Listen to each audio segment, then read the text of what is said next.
ಇವತ್ತು ನಾವು ನುಗ್ಗೆಕಾಯಿ ತಳಾಸಣಿ ಮಾಡ್ತಾಯಿದ್ದೀನಿ.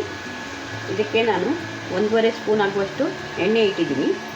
ಅದಕ್ಕೆ 3 ಬೆಳ್ಳುಳ್ಳಿ ಹಾಕ್ತಾಯಿದ್ದೀನಿ. ಬೆಳ್ಳುಳ್ಳಿ ಸ್ವಲ್ಪ ಫ್ರೈ ಆಗಲಿ.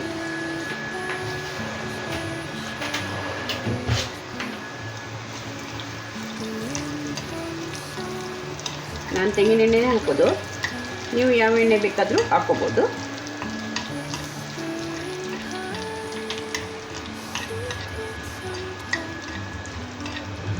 ನುಗ್ಗೆಕಾಯಿ ನಾನು ನೋಡಿ ಅದರದ್ದು ಸೈಡಿದ್ದು ಸಿಪ್ಪೆ ಎಲ್ಲ ತೆಗೆದು ಇಷ್ಟಿಷ್ಟು ದೊಡ್ಡ ದೊಡ್ಡ ಕಟ್ ಮಾಡ್ಕೊಂಡಿದ್ದೀನಿ.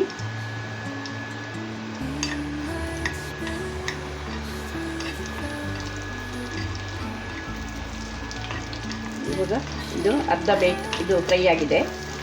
ಇವಾಗ ಇದಕ್ಕೆ ನಾನು ಬ್ಯಾಡಗಿ ಮೆಣಸು, ಬ್ಯಾಡಗಿ ಮೆಣಸು, ಉಪ್ಪು, ಇದೆರಡು, ಮೆಣಸು ಮತ್ತು ಉಪ್ಪು, ಖಾರಕ್ಕೆ ಮತ್ತು ಉಪ್ಪಿಗೆ ನಿಮ್ಗೆ ಎಷ್ಟು ಬೇಕೋ ನೀವು ಅಷ್ಟು ಹಾಕ್ಕೋಬೇಕು. ನಾನು ಸ್ವಲ್ಪ ಖಾರ ತಿನ್ನೋದು ತುಂಬ ಕಮ್ಮಿ, ಆದ್ದರಿಂದ ಒಂದೂವರೆನೂ ಅಲ್ಲ, ಇಷ್ಟು ಹಾಕಿದ್ದೀನಿ. ಬ್ಯಾಡಗಿ ಮೆಣಸು ಇದು ಫ್ರೈ ಆಗಲಿ.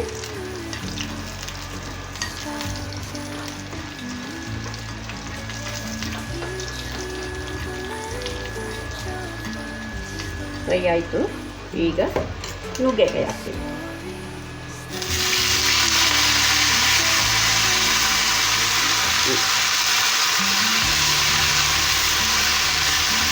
ನುಗ್ಗೆಕಾಯಿ ಸ್ವಲ್ಪ ಫ್ರೈ ಆಗಲಿ, ಆಮೇಲೆ ಉಪ್ಪು ಹಾಕೋಣ.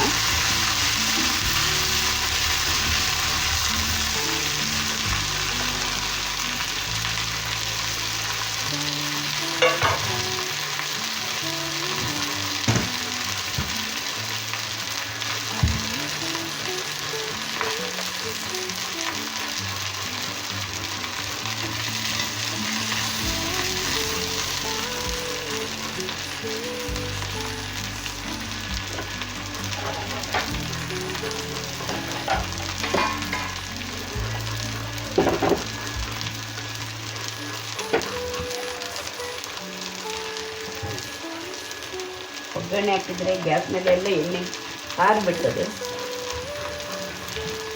ಇವಾಗ ಸ್ವಲ್ಪ ಉಪ್ಪು ಹಾಕ್ಬಿಟ್ಟು ಎಷ್ಟು ಬೇಕೋ ಅಷ್ಟು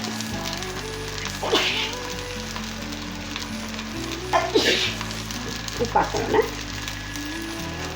ನಾನು ಎರಡು ನುಗ್ಗೆಕಾಯಿ ತೊಗೊಂಡ್ಬಂದಿದ್ದೆ.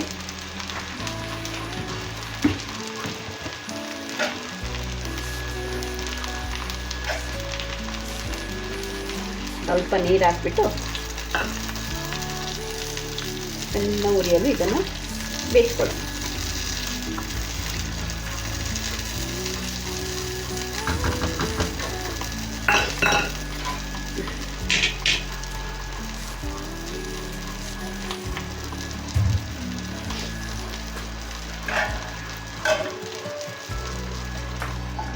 ಮುಚ್ಚಿಡೋಣ ಸಣ್ಣದಾಗಿ, ಸಣ್ಣ ಗ್ಯಾಸಲ್ಲಿ ಆಗುತ್ತೆ.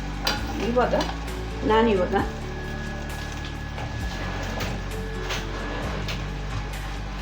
ಇದು ಆದಮೇಲೆ ನಿಮಗೆ ತೋರಿಸ್ತೀನಿ.